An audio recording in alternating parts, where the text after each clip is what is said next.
जय जय श्री हरिवंश चंद्र उदित सदा।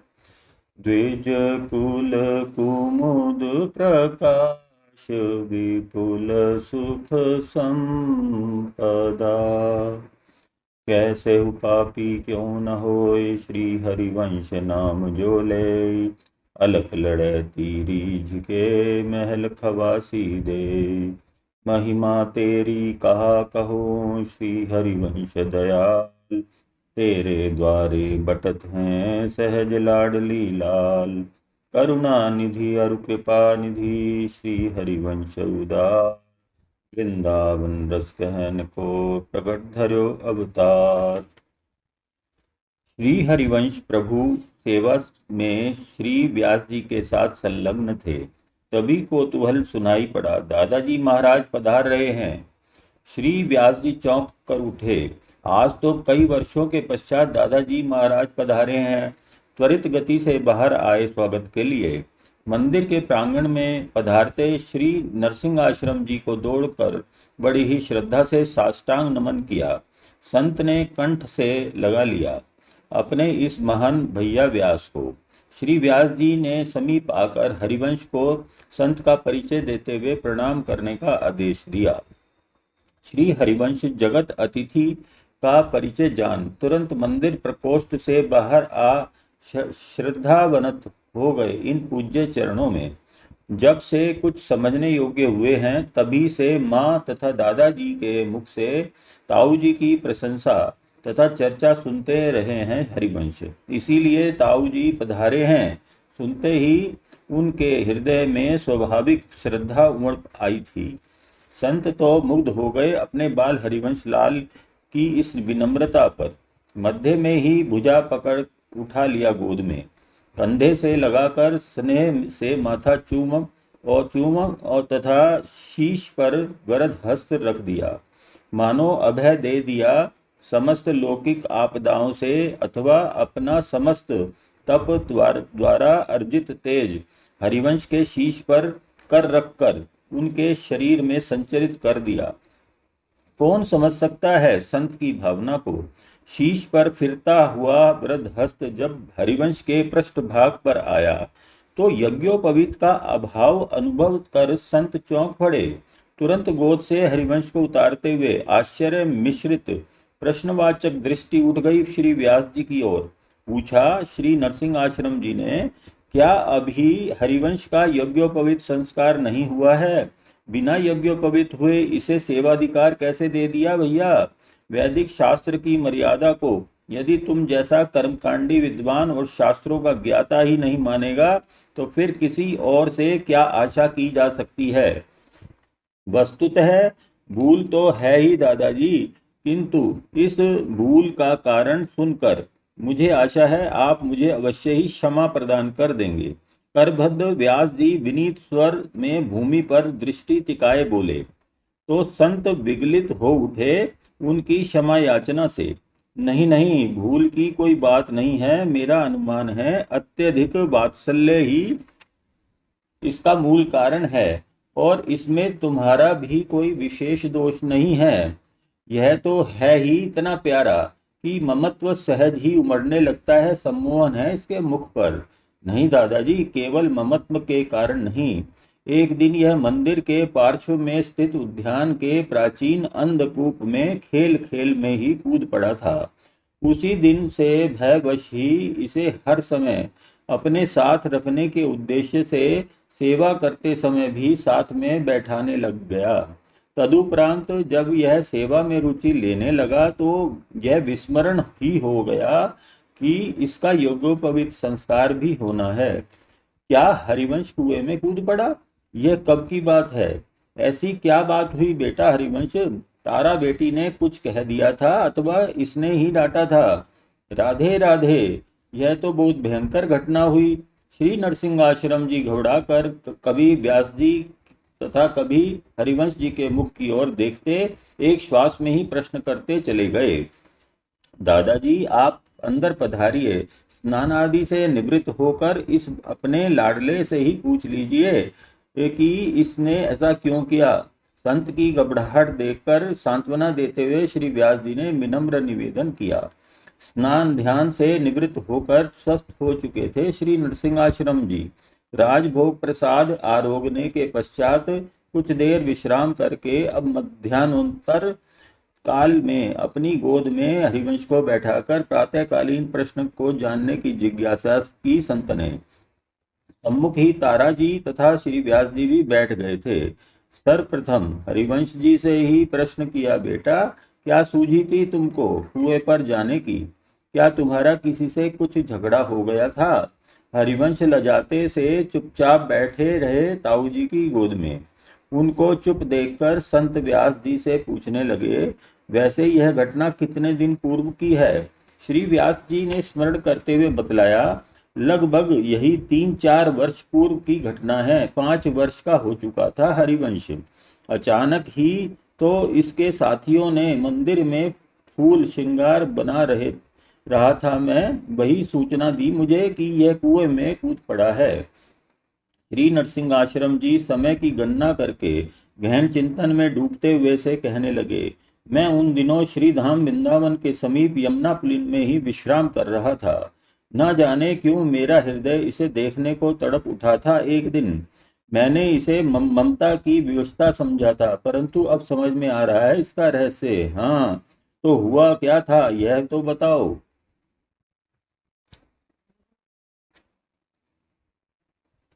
अजी दादाजी, इसकी चपलता के कारण उन दिनों मेरी नाक में दम रहता था। नित्य नवीन मांग, कभी कुछ कभी कुछ। उस दिन और दिनों की अपेक्षा कुछ शीघ्र ही उठ बैठा था। यह कलेवा करके मुझसे कहने लगा, मैया मैं भी दादाजी की भांति सेवा करूंगा। मैं जो जो समझाती यह हट करता जाता। अंत में मैंने इससे कहा, तू अभी बहुत छोटा है लाला, तू बड़ा हो जा, तेरे दादाजी तुझे स्वयं ही सेवा में ले जाया करेंगे अपने साथ। अब तो इसने नवीन हट पकड़ ली, माँ मैं बड़ा कब होऊंगा, तू मुझे शीघ्र ही बड़ा कर दे। अब आप ही बताइए इसके ऐसे प्रश्नों का क्या उत्तर देती। सोच ही रही थी कि इसे किस प्रकार समझाऊं कि इसके सखा इसे बुलाने आ गए। यह भी मुझसे झगड़ना भूलकर प्रसन्नतापूर्वक उनके साथ खेलने चला गया। इधर मैं भी गृह कार्य में व्यस्त हो गई। तारा जी द्वारा हरिवंश की चपलता का वर्णन सुनकर कुछ हर्षित कुछ विस्मित श्री नरसिंहाश्रम जी हरिवंश जी के सिर पर प्यार भरा हस्त कमल फिराते हुए उन्हीं से पूछने लगे, बेटा फिर क्या हुआ? अब श्री हरिवंश जी की झिझक भी कुछ कम हो गई थी। ताऊ जी के पुनः प्रश्न करने पर उनकी ओर मुड़कर एक बार देखकर नत नयन हरिवंश उनके उत्सुकता शमन हेतु बतलाने लगे, ताऊ जी हम सभी बालक उद्यान में खेलने चले गए थे। सखाओं के आग्रह पर गेंद का खेल खेल रहे थे। खेलते खेलते मुझे पुनः वहीं ठाकुर जी की सेवा करने की इच्छा बलवती होने लगी। मैंने अपने साथियों से कहा, भैया अब गेंद खेलते खेलते तो मन भर गया, आओ अब सेवा सेवा खेल खेल लें। परंतु ना जाने क्यों उस दिन सभी सखाओं को मुझे चिढ़ाने में आनंद आ रहा था। सभी ने सेवा खेल खेलने से इनकार कर दिया। गोल बांधकर बैठ गए थे सब। मैं सबके मध्य में खड़े होकर कहने लगा, आज मैं श्रृंगार तथा पोशाक लाना भूल गया हूँ। मैं माँ से सब वस्तुएं लेकर आता हूँ। तब तक तुम सब मिलकर कुछ फल फूल तथा पत्ते तोड़ लो। फिर श्रृंगार करके श्री राधा कृष्ण को माला धारण कराएंगे। वह प्रतिदिन की भांति सेवा करेंगे। एक साथी कुछ गंभीर होकर कहने लगा, यह कोई खेल थोड़े ही है। मेरे यह पूछने पर कि फिर तुम प्रतिदिन मेरे साथ यह खेल क्यों खेलते हो? वही सखा कहने लगा, तू हमारा जीवन प्राण है तथा तेरा मन यह खेल खेल कर प्रसन्न होता है, इसीलिए हम सब भी इसमें रुचि लेते हैं। सच तो यह भैया, खेल तो भाग दौड़ के ही अच्छे लगते हैं। हाँ, यदि तू माँ के समीप कुछ खाने की इच्छा से जा रहा हो तो अवश्य हुआ, हम यहीं पर तेरी प्रतीक्षा करते रहेंगे। मुझे झुंझलाहट आ गई। मैं समझ रहा था ये मेरी हंसी उड़ा रहा है, इसीलिए मैं यह कहता हुआ कि मैं माँ के समीप जाकर श्रृंगार लेकर आ रहा हूँ, गृह की ओर चल दिया तो मेरे पीछे से वह बालक जिसका मैं श्रृंगार किया करता था पुकार कर कहने लगा, माँ से श्रृंगार के साथ साथ श्रृंगार करने के लिए ठाकुर जी भी ले आना, मैं श्रृंगार नहीं कराऊंगा। मैं ठिठक गया, उसकी मनोहार करने लगा, सेवा खेल के लौकिक व पारलौकिक नाम बताने लगा, परंतु वे हट पर अड़ गए थे। मैं जितना समझाना चाहता उतना ही वे सब मुझे चिढ़ाने लगे। कहीं ठाकुर जी के बिना भी ठाकुर जी की सेवा का खेल खेला जाता है। अरे जब बड़े हो जाएंगे तब दादाजी स्वयं ही सेवा करवाने लगेंगे। एक सखा मुझे समझाने लगा, हरिवंश भैया, प्रतिदिन हम तेरे कहे अनुसार खेलते हैं, आज जब तू श्रृंगार व पोशाक भूल ही आया है तो जो खेल खेलने की सब सखा कह रहे हैं वही खेल खेले, अथवा सेवा खेल छोड़कर तेरा मन जिस खेल का हो वो खेल खेल लें। काली डंडा, दहाई छुवन, आंख मिचोली, कबड्डी अथवा गेंद का ही कोई खेल। तीसरा सखा मुझे चिढ़ाने के लिए दादाजी की नकल करके दिखाते हुए कहने लगा, ऐसे बैठना तो दादाजी को ही शोभा देता है, आंख बंद करो और बैठ जाओ, भला बालकों का भी कोई खेल है यह? अरे यह तो बड़े बूढ़ों का ही शोभा देता है। ताऊ जी सभी कुछ न कुछ कह रहे थे, परंतु मेरे कानों में तो केवल एक वाक्य ही गूंज रहा था, यदि ठाकुर सेवा करनी है तो ठाकुर जी ले आ। इसके पश्चात किसने क्या कहा मुझे कुछ समझ में नहीं आया। मेरा सिर चकराने लगा। श्री जी की सेवा से आज मेरे सखा बहिर्मुख हो रहे हैं, यह सोच सोच कर मुझे क्रोध और झुंझलाहट सी आने लगी थी। तभी मुझे न जाने क्या हुआ, मैं उद्यान के उस अंधकूप की ओर दौड़ पड़ा जो एक और उपेक्षित सा पड़ा हुआ था। साथी किंग कर्तव्य में मूड हो गए थे, कुछ भी तो न समझ सके थे, और जब तक वे समझ पाए मेरे इरादे को तब तक मैं कुएं की जगत के ऊपर चढ़ चुका था। मुझको रोकने के लिए दौड़ने तक तो मैं कुएं के में कूद पड़ा था। तभी वहां आ पहुंचा हरिवंश का सखा गंगू। उसने प्रवेश करते करते सुने थे हरिवंश के कुछ वाक्य। ताऊ जी प्रणाम।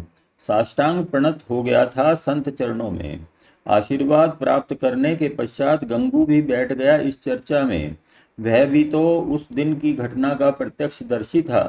दादाजी अभी भैया हरिवंश कह रहा था ना कि हम सबने इसके साथ खेलने से इनकार कर दिया था, इसी से क्षुभित होकर यह कूद पड़ा था। हाँ बेटा, यह कह तो कुछ ऐसी ही बात रहा था, हरिवंश संत ने समर्थन करते हुए कहा। ताऊ जी सारी बातें सच सच तो मैं आपको बतलाऊंगा। हमारा हरिवंश भैया देखने में जितना छोटा है बुद्धि में उतना ही विशाल है। उस घटना के 7-8 माह पूर्व शरदोत्सव के दिन इसने सर्वप्रथम सेवा खेल खेलना प्रारंभ किया था। उसके पूर्व यह कभी कभी तमाल वृक्ष की नीची शाखाओं को श्रृंगार किया करता था। उस दिन यह खेलने आने के समय ही पोशाक श्रृंगार माँ से ले आया था। हमारे दो सखाओं को राधा कृष्ण का श्रृंगार धारण कराकर तमाल वृक्ष के नीचे भोग राग आदि की भावनात्मक सेवा की थी। साथ साथ हम सबको भी सेवा करने का उद्देश्य, इसका लाभ तथा सेवा करने का तरीका आदि समझाता रहा था।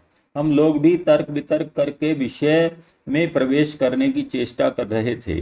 अंत में जब इसने इसे सच्चा खेल कहा तो हम विश्वास न कर सके। तब इसने हमसे ठाकुर जी की ओर देखते रहने का आग्रह किया।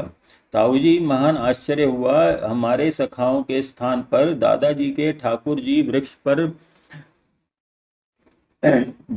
वृक्ष की जड़ पर बैठे थे। इस चमत्कार के पश्चात हमारे हृदयों में इस खेल के प्रति बड़ी श्रद्धा बढ़ी, परंतु जब इसके आदेशानुसार हम लोगों ने अपने आप उसी प्रकार खेलना चाहा तो ऊब गए। इसने हमारी बातें और परेशानी सुनकर प्रतिदिन साथ साथ उद्यान में सेवा खेलने का नियम ही बना लिया। सेवा करते हुए प्रतिदिन कुछ न कुछ नई बातें भी बताता, उपदेश देता। कभी कभी इसके पहले कुछ देर अन्य खेल भी खेल लिया करता था। कुछ दिनों तक तो हम सबको इस खेल में नवीनता व जिज्ञासा के कारण आनंद अनुभव होता रहा। फिर उसी प्रकार बैठना, पद गाना, वह हरिवंश को रोते हुए देखते रहना अखरने लगा था। यद्यपि हम लोग हरिवंश के सुख में सुखी रहते हैं, परंतु उस दिन, जिस दिन यह कूप में कूदा था, माँ से लड़ते झगड़ते ही यह खेलने चला आया था। पोशाक श्रृंगार आदि लाना भी भूल गया था। उद्यान में आकर जब इसे यह स्मृति आई, तब हम लोगों ने इससे आज कोई अन्य खेल खेलने के लिए कहा। एक सखा के समीप गेंद थी, उसने गेंद खेलने का प्रस्ताव रखा। इसकी इच्छा तो थी नहीं, इसलिए थोड़ी देर खेलने के पश्चात पुनः सेवा सेवा खेलने का आग्रह करने लगा। एक सखा परिहास में कहने लगा, यदि तू मेरा विवाह करा दे तो मेरी अंधी माँ को सहारा हो जाएगा, फिर मैं दिन भर तेरे साथ सेवा सेवा खेलता रहूंगा। परंतु यह तो गंभीर हो गया था। उसको भजन का महत्व समझाते हुए कहने लगा, भाई यह संसार नश्वर है, यहाँ ना कोई कुछ लेकर आया है, ना कुछ लेकर जाएगा। इसीलिए यदि हम कुछ ऐसा कर लें जिससे श्री प्रिया चरणार विंदों की सेवा, उनकी शरण, उनकी चरण रज प्राप्त हो जाए तो जीवन की सार्थकता है। विवाह आदि से सुख नहीं, मोह की तथा मोहजनित दुखों की उपलब्धि होती है। उसने अपनी बात पुनः दोहराते हुए कहा, भैया माँ के प्रति कर्तव्य की पूर्ति होने पर ही भजन में चित्त लग सकेगा। प्रपंचों में फंसा मन सेवा, भजन अथवा भक्ति भला कैसे कर सकता है। हरिवंश उसके हास्य को गंभीर भाव से ही ग्रहण कर रहा था। ये फिर समझाने लगा, भाई यदि इसी प्रकार सोचते रहे कि यह काम हो जाएगा तब भजन करूंगा, वह काम हो जाए तब सेवा करूंगा, तो जीवन भर भी प्रभु की सेवा नहीं कर सकते, क्योंकि सांसारिक प्रपंचों से जीवन भर छुटकारा नहीं मिल सकता। यदि भजन करना है तो संसार के सभी कार्य करते हुए ही भजन करने का अभ्यास बनाना पड़ेगा। यदि ऐसा नहीं करेंगे तो हम तुम भी भेड़ों के समान ही पानी होते हुए भी प्यासे रह जाएंगे। सभी की उत्सुकता बढ़ गई थी इस बात को सुनने की। तब इसने एक दृष्टांत सुनाया। ग्रीष्म काल में एक बार एक गडरिया अपनी भेड़ों को लेकर वन की ओर गया हुआ था। ग्रीष्म के प्रबल प्रताप से चरते चरते जब भेड़ों को प्यास लगी तो पानी न मिलने पर मैं चिल्लाने लगी। गडरिया पानी खोजता हुआ उन्हें एक कृषक के बरहा पर ले गया। वहां थोड़ी ही दूरी पर कृषक रहट चला रहा था। भेड़ें बार बार पानी में मुंह लगाती तथा बार बार रहट की चरख चूं सुनकर मुंह हटा लेती। यह देखकर गडरिया ने कृषक से प्रार्थना की, यदि तुम कृपा करके कुछ समय के लिए इस चरखचू को बंद कर दो तो मेरी भेड़ें पानी पी लें। उसके आग्रह पर कृषक रहट बंद करके खड़ा हो गया। रहट बंद होते ही बरहा में पानी आना भी बंद हो गया। अब भेड़ें क्या पिएं। गडरिया बड़ा ही क्षुभित हुआ तथा कृषक से विनम्र स्वर में कहने लगा, मैंने तुमसे केवल चरखचू बंद करने को कहा था, परंतु तुमने तो पानी भी बंद कर दिया। मेरी भेड़ें बहुत प्यासी हैं, कृपया पानी बंद मत कीजिए। कृषक उसकी बुद्धि पर हंस पड़ा। समझाते हुए कहने लगा, भाई इस पानी का तथा चरखचू का चोली दामन का साथ है, यह संग छुड़ाया नहीं जा सकता। इस चरखचू से ही पानी आता है, इसलिए तुझे यदि भेड़ों को पानी पिलाना है तो चरखचू को सहन करते हुए ही पिलाना पड़ेगा, अन्यथा भेड़ें प्यासी ही मर जाएंगी। गडरिया समझ गया तथा प्रयत्न पूर्वक भेड़ों को पानी पिलाने लगा। ठीक इसी प्रकार यदि इस संसार की चरखचू से डरकर जीव भागेगा तो भी इस भक्ति रस को पान किए बिना प्यासा ही रह जाएगा। जिसको श्री प्रिया चरणार बिंदों की चटपटी लग गई है, उसे इस सब की चिंता किए बिना ही भजन तथा सेवा में मन लगाने का प्रयत्न करना चाहिए। ताऊ जी इतनी देर तक हरिवंश का प्रवचन सुनते सुनते सभी सखा आनंद विभोर होते हुए भी खेलने के लिए उत्सुक थे। जब हरिवंश ने पुनः सेवा सेवा खेलने के लिए कहा तो वे बालक, जिन्हें यह राधा कृष्ण के स्वरूप बनाता था, झल्ला उठे। उन्होंने सेवा खेल का विरोध न करते हुए भी स्वयं ठाकुर बनने से इनकार कर दिया। कह दिया, यदि तुम्हें ठाकुर जी की सेवा करनी है तो श्रृंगार के साथ साथ ठाकुर जी भी लेते आना। हरिवंश भैया ने उनको बहुत समझाया, परंतु वे हठ पर अड़ गए। हरिवंश को न जाने क्या हुआ, दोनों हाथों से सिर पकड़कर झूमने लगा। फिर न जाने क्या चीखता हुआ उद्यान में एक और दौड़ने लगा। जब हम सब ने इसे दादाजी के समीप जाने के स्थान पर कूप पर खड़े देखा, तब इसकी भावना की कल्पना करके ही सिहर उठे। आप विश्वास नहीं करेंगे ताऊ जी, हम सब ने इसकी कितनी मिन्नत की। वे दोनों बालक तो रोने लगे और इससे हाथ जोड़कर क्षमा मांगने लगे। तू जो खिलावेगा वह खेल खेलेंगे, परंतु कुएं पर से उतर जा। परंतु इसने तो ऐसी हट ठान ली कि अब तो तभी खेलूंगा जब ठाकुर जी को ले आऊंगा। मैंने इससे कहा भी, अन्य सखाओं ने भी कहा, यह तो अंधकूप है, ठाकुर जी ही लाने हैं तो दादाजी के समीप चल। इस कुएं में तो न जाने कितने विषैले जीव, सर्प, बिच्छू आदि कीड़े मकोड़े होंगे। इसमें कूदने से ठाकुर जी तो नहीं मिलेंगे, मृत्यु अवश्य मिल जाएगी। मृत्यु का घर है यह तो। तनिक तो विचार कर हरिवंश, जब दादाजी व माँ तेरे कुएं में कूदने की बात सुनेंगे तो उनकी क्या गति होगी, कितने दुखी होंगे वे। परंतु यह नहीं माना। हमसे कुछ भी इसे बातों में उलझा समझकर इसे पकड़ने के लिए चुपचाप आगे बढ़ रहे थे। तब जब तक इसके समीप पहुंचे, यह कूद पड़ा था। गंगू की बातें तो सभी के लिए सर्वथा नवीन थी। हरिवंश भोला भाला चुपचाप रहने वाला हरिवंश इतना मुखर, इतना ज्ञानवान हो सकता है, इसकी तो कल्पना भी नहीं की थी उन्होंने। इतनी छोटी अवस्था में अगाध ज्ञान तथा भक्ति इसे कैसे प्राप्त हो गई। श्री व्यास जी के लिए जहाँ यह चिंतन का विषय था, वहीं माँ का गौरव तथा श्री नरसिंह आश्रम जी को श्रद्धा प्रदान करने वाला था। विस्मय विमुग्ध सभी गंगू का कथन सुन रहे थे।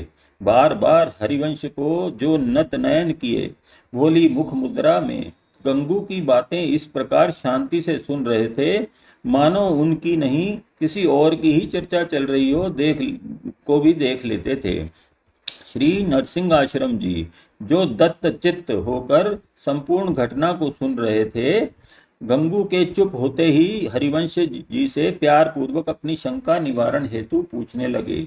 यह बात तो अब तक मेरी समझ में भी नहीं आई बेटा, ठाकुर जी लेने के लिए व्यास के समीप आने के स्थान पर कूप की ओर जाने की तथा उसमें कूदने की इच्छा तेरे मन में जागृत ही क्यों हुई।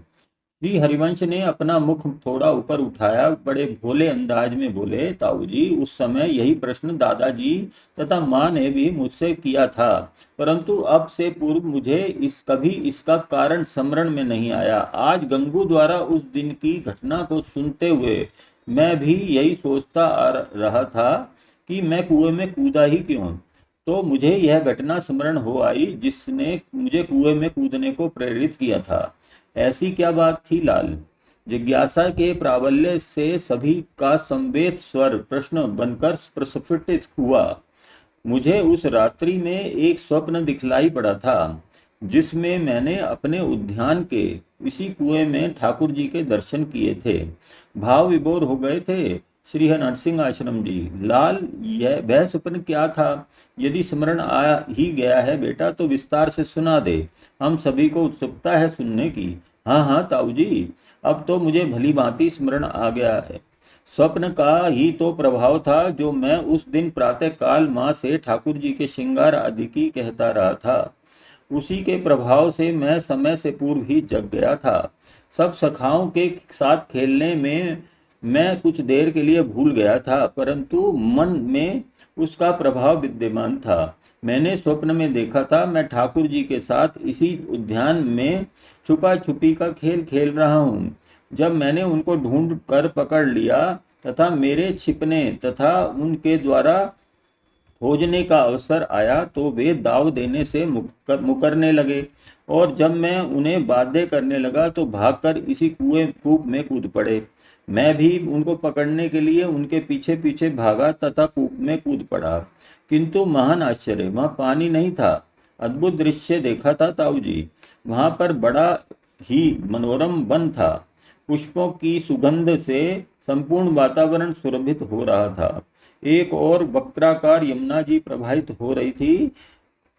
करोड़ चंद्र किरणों का शीतल किंतु तीव्र प्रकाश व्याप्त था।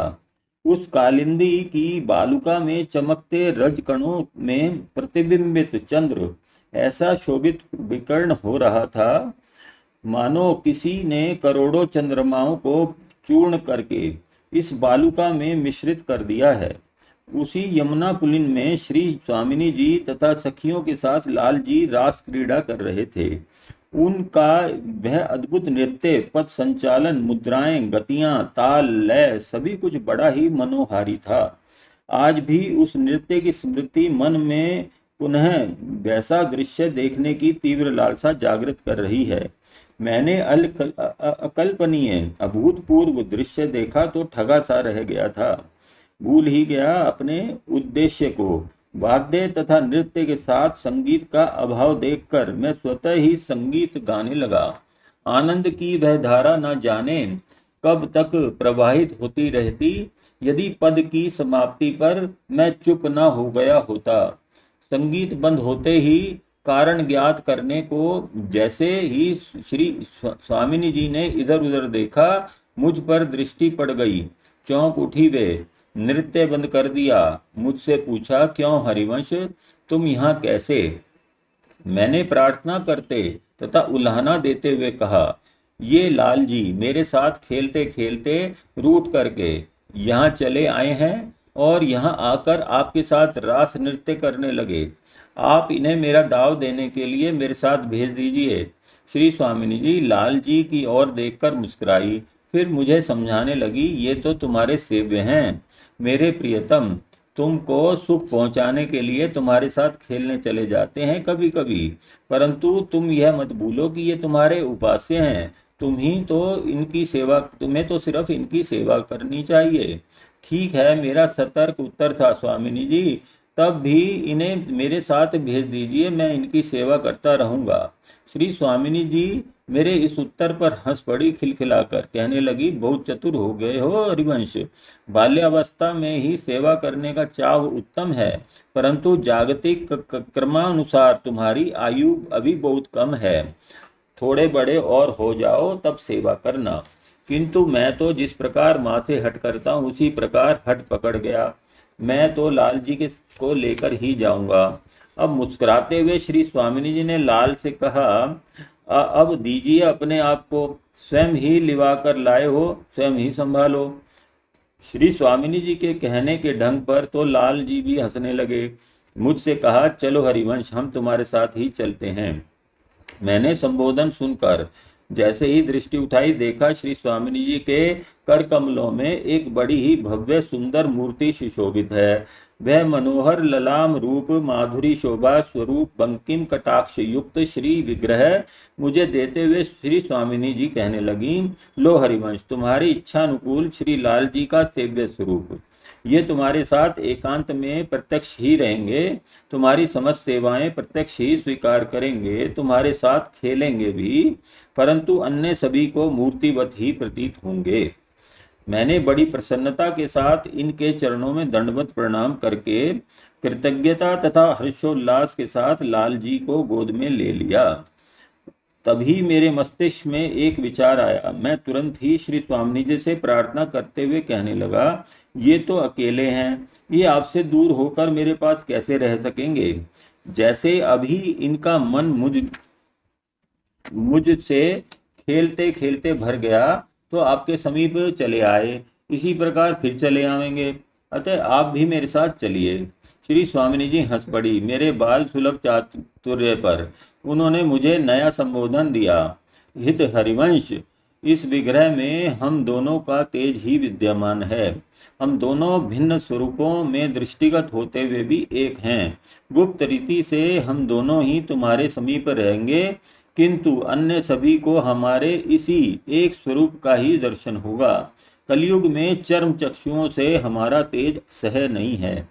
मैं फिर भी हट करता रहा, मैं आपका श्रृंगार कैसे करूंगा? मेरा बाल हट पूर्ण करने को मेरे मन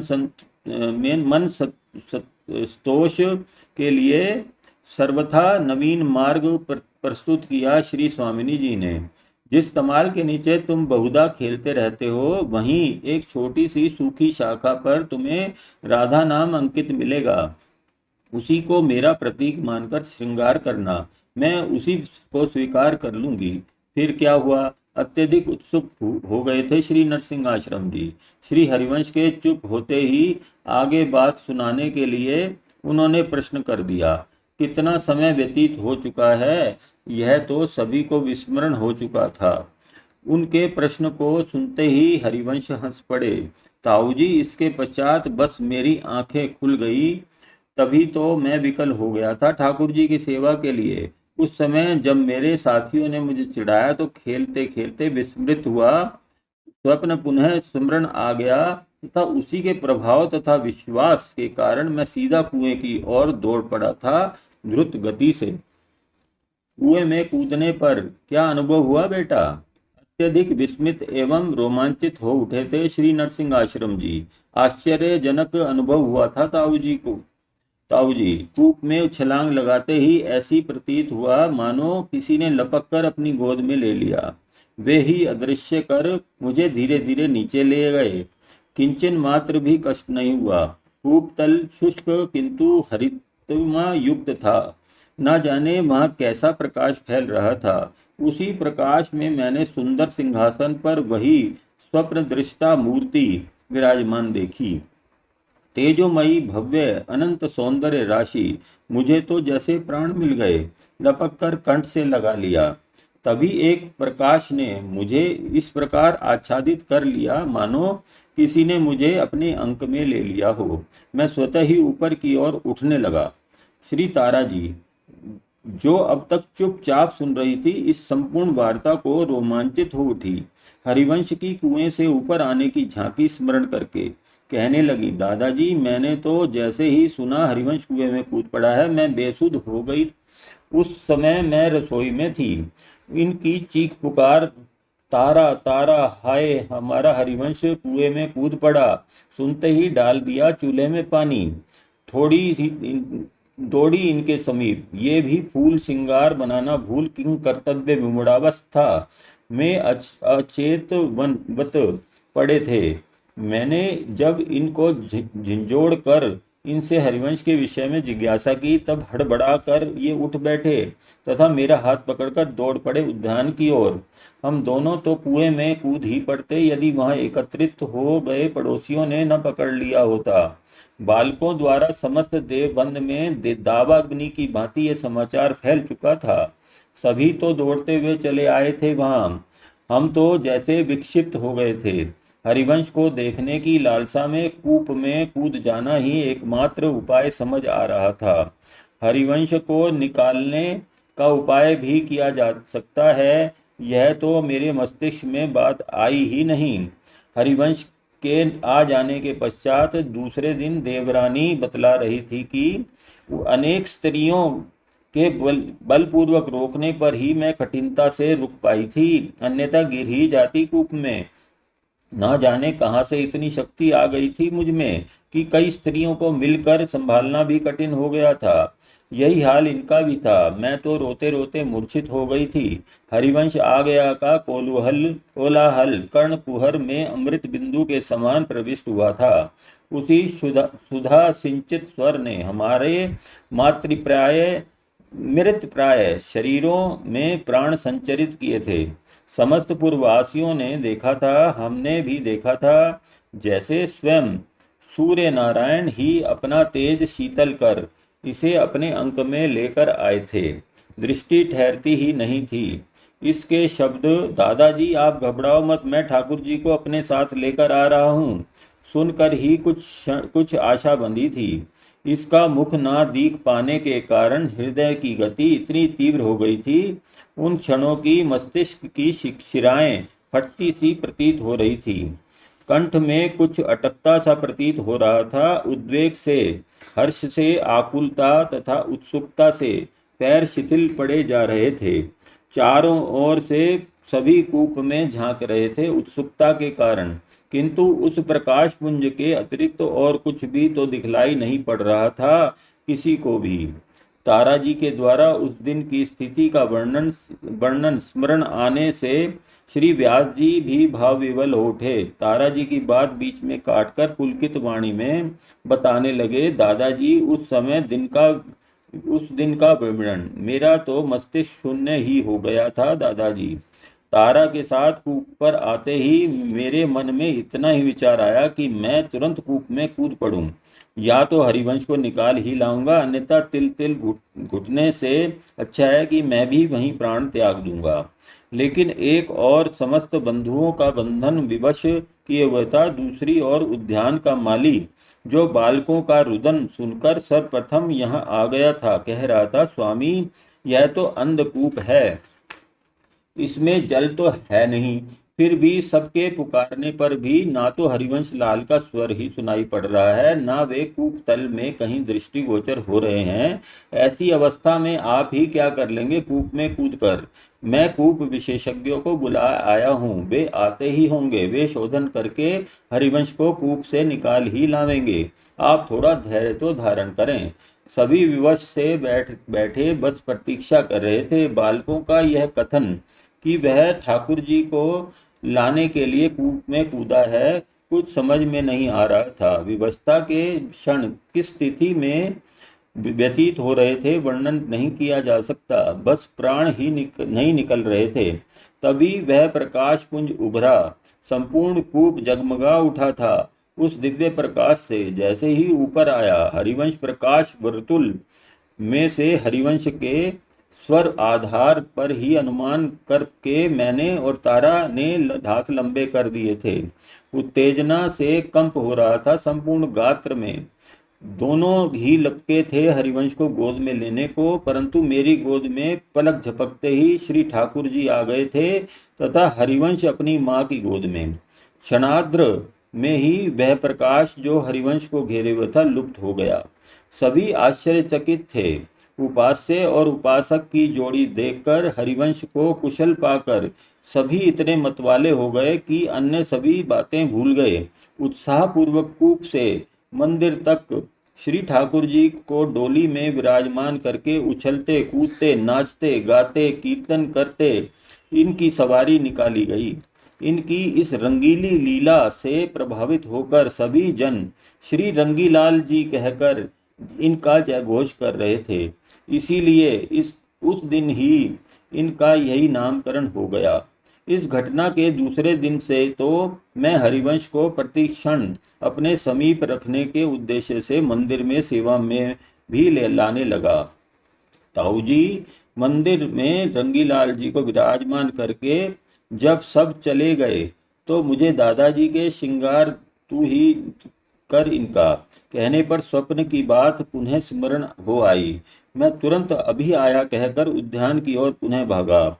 मुझे उसी ओर भागते देखकर तो ये चीख ही पड़े, अरे अब वहां कहाँ जा रहा है? पकड़ लिया इन्होंने मुझे। तब तक नहीं जाने दिया जब तक मैंने इन्हें अपने साथ चलने को नहीं कह दिया। फिर तो मैं इनके साथ ही उद्यान में उस तमाल के नीचे गया था तथा वहां से नामांकित विग्रह प्राप्त हुआ था। बताइए न ताऊ जी, श्रृंगार उपरांत कैसी लग रही है यह जोरी? श्री हरिवंश के मुखारविंद का भोलापन बुद्धि पर ममता का आवरण डालने के लिए पर्याप्त था। श्री नरसिंहाश्रम जी के तो प्रेमाश्रु प्रवाहित हो रहे थे निरंतर।